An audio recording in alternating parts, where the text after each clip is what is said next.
What's up, a Cinema Shogun here, and throughout the Idaho 4 case, I had people messaging me every day, wanting me to cover the case.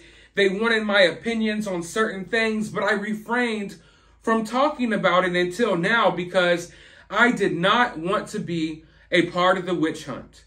I knew that once they found a suspect, then I'll talk about it, but I did not want to be part of the process where everyone is pointing the finger at everyone and blaming innocent college students, innocent family members. I did not want to be associated with that at all, and I'm glad I wasn't. Now that they got a suspect, now I'm ready to talk about the case and dive into the facts because we now know who allegedly did this. Also, I want to sit down and have a conversation with you all in the future because sometimes I feel like I am dumbing down my own content just because other people are irresponsible with information.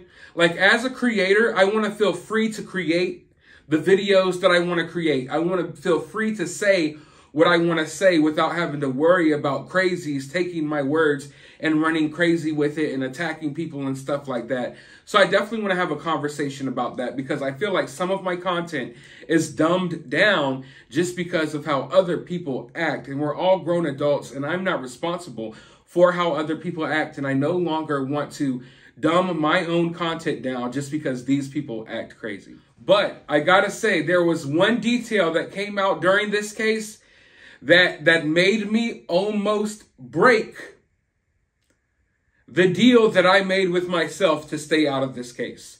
And that was the detail about the dog that was skinned and killed not too far away from where this incident took place.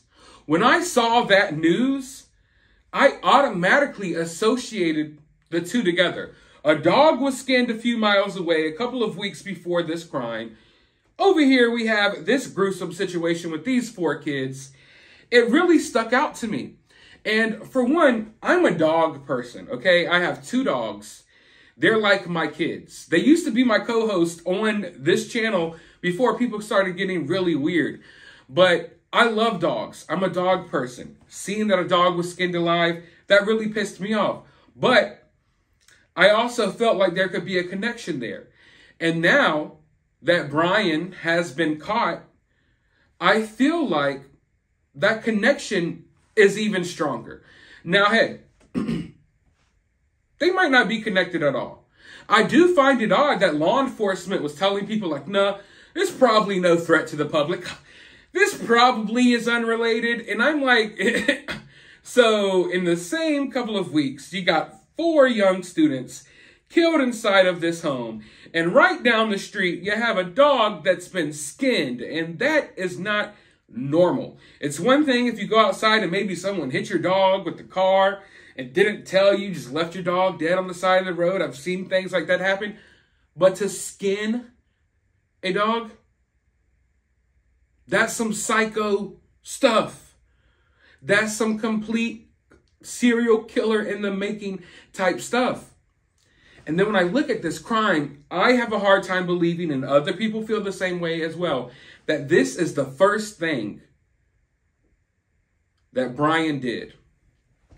Typically, everyone's different. Anything can happen. Typically, someone who goes on this type of spree, usually they start out smaller. Usually your first, I don't want to sound disrespectful or harsh, but usually when you have someone like Brian, their first kill usually isn't something this elaborate with 4 people.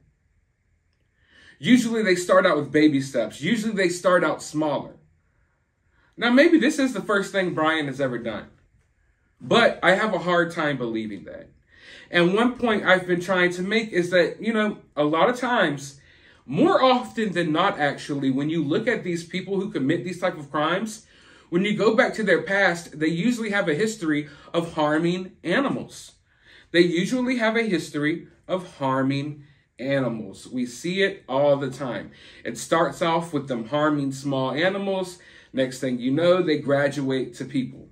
Now, I've seen people say, but Brian's vegan. He would never hurt an animal. Please shut the hell up. Brian allegedly killed 4 students.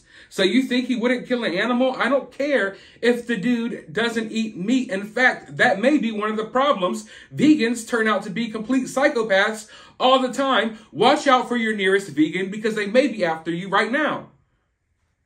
Now, I'm joking there just a tad bit because vegans are psychopaths. Just kidding. Please, please, please, please, please do not attack me. If you're vegan, that's fine. All I'm saying is that meat is sometimes good for the brain. And I've seen a lot of vegans do a lot of crazy things. Brian Laundrie was also supposedly a vegan, even though I think he ate meat.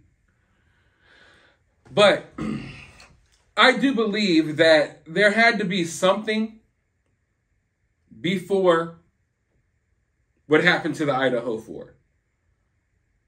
And since we have a freaking dog that was skinned right down the street, I'm going to be like, hey, maybe those two are connected. But you want to know what's even scarier? Guess. Guess.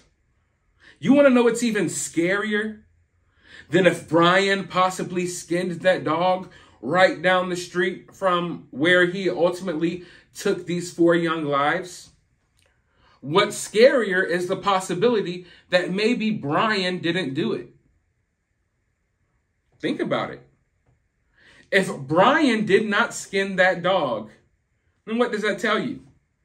That tells you that you got another psychopath, possible future serial killer in this community, in the midst of all of you all, chilling, commingling. So if anything, if I was in this community, I would hope like hell that they could tie this dog to Brian. Because if not, then you got someone just as crazy as Brian out there in those streets, out there in that community, still at large. And I guarantee you all, anyone who skins a dog, mind you, skins someone's pet dog that was in their backyard, you know what I mean? Anyone who does that is on the path to taking a human life. So, I mean, as crazy as it sounds, fingers crossed it was Brian that did that. Because if it wasn't, then this community has something else to worry about. But like I said, I for the life of me, like when I saw that news broke a while back, it almost made me come out like, all right, I got to start talking about this case now. Because I felt like it was talked about, I know, a good bit maybe from YouTubers and stuff like that, but from like authorities and professionals and the media, the mainstream media, it was kind of like, okay, yeah, that happened. And I'm like, this is a shocking, huge detail about something that happened right down the road. We need to be talking about this. Because maybe if you couldn't find anything or enough evidence at this scene, at this house, where these 4 students were, maybe you could find some evidence with this dog or where this dog was skinned. You don't just skin a dog alive without leaving something behind. You know what I mean? So, hey, it is what it is. I hope that they're still looking into that.